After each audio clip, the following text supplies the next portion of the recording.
It was a bright and sunny morning when I decided to start furnishing my new house. Moving into a new place always brought a sense of excitement and anticipation, and I couldn't wait to make it feel like home. One of the first items on my list was a TV, so I decided to check Craigslist to see if there were any good deals. After scrolling through several listings, I came across one that seemed too good to be true. A high-end TV at a fraction of the retail price. The ad was posted by someone named Eric, and I immediately sent him a message expressing my interest. To my surprise, Eric responded within minutes, eager to make the sale. We agreed to meet at his place later that afternoon, and I couldn't help but feel a sense of luck for stumbling upon such a great deal.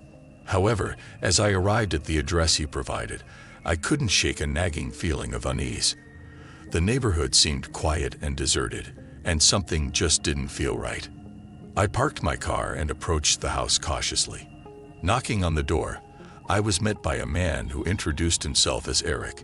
He had a friendly demeanor and showed me inside. The TV he had advertised was indeed impressive, and I couldn't believe my luck.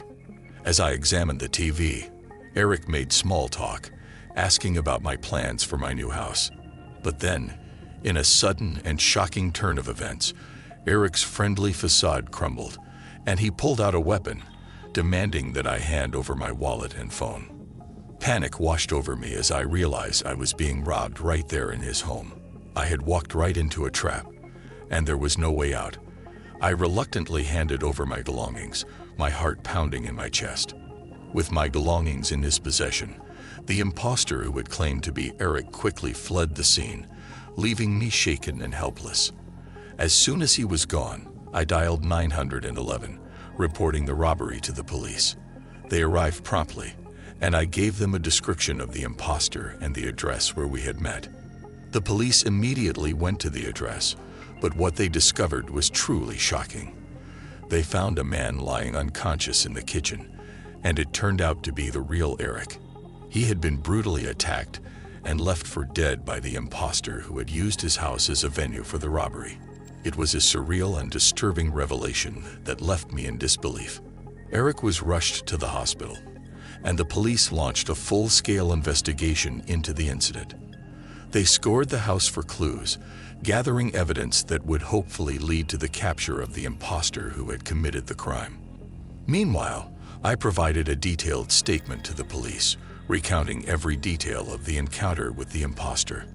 As the investigation unfolded, I couldn't help but wonder how the imposter had managed to pull off such an elaborate scheme.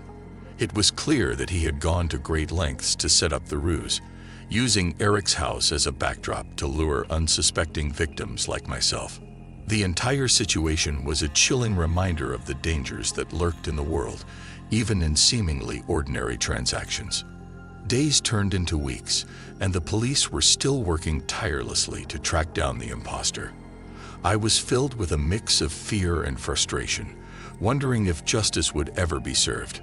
Meanwhile, Eric slowly recovered from his injuries, and I had a chance to visit him in the hospital. He was grateful that I had reported the incident and was relieved to know that I was safe. As time passed, the investigation finally yielded a breakthrough. Surveillance footage from nearby cameras revealed the imposter's face, and the police were able to identify him. They apprehended the suspect, and it was revealed that he had a long history of criminal activity. He was a career criminal who had perfected the art of deception and had used Eric's house as a convenient cover for his crimes. The imposter was brought to justice, facing charges for robbery, assault, and impersonation. The relief I felt knowing that he was behind bars was immeasurable. It was a stark reminder of the importance of caution when dealing with strangers, even in seemingly harmless online transactions. In the aftermath of the incident, Eric and I became friends, bonded by the shared experience of that fateful day. We both learned valuable lessons about trust and vigilance, and our connection grew stronger as a result. Eric eventually moved on from his traumatic ordeal, and I continued to furnish my new house, now with a heightened sense of caution in all my interactions. The story of the imposter who used Eric's house as a backdrop for a robbery served as a cautionary tale for both of us. It was a stark reminder that danger could lurk in the most unexpected places, and that trust should never be given blindly. Our paths had crossed in a way neither of us could have predicted, and our lives were forever changed by the experience.